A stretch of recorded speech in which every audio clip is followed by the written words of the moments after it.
All right, we'll go to question number 11. Rex Carden says, 1 Corinthians 6:19 says, you are not your own, you were bought with a price. Are the, sorry, there's this weird number on the screen. Okay, don't worry about my issues, guys. All right, sorry. You were not your own, you were bought with a price. Are the buyer and the seller the same person? Is God buying the people from himself? Is God buying the people from himself? I don't think so. No. But where is it that we see that there is actually a seller? So we might be pushing the analogy too far when we say that there's a seller. You were bought with a price. Definitely there's a cost, but was there a seller? So imagine this.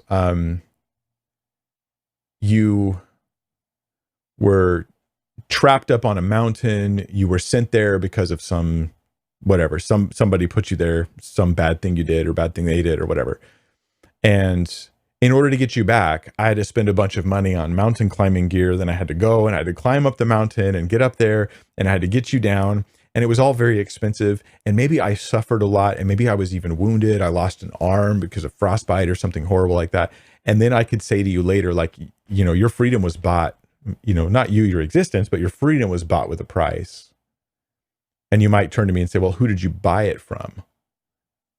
And it might be like, well, that doesn't really work with this analogy, because it's more that there was a high cost for buying you back than there was a person I was paying that cost to. Now you could say, well, God satisfied his own justice through Jesus on the cross, and that would be true.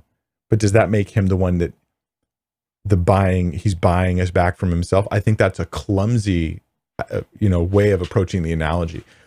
In order for there to be a buying and a person being bought, it doesn't mean that there had to be somebody that was getting paid. There had to be a price being paid. You could try to say it was the Father or God more generally, because Jesus presents himself as an offering, but that offering is not payment to the Father in the sense of like an exchange of goods. This offering is suffering for sin to satisfy justice, which is different. This is different. So I'm just saying, I think what we're doing is we're taking analogies in Scripture and we're mixing them together and creating something that might be a little bit different than what God's trying to get at there.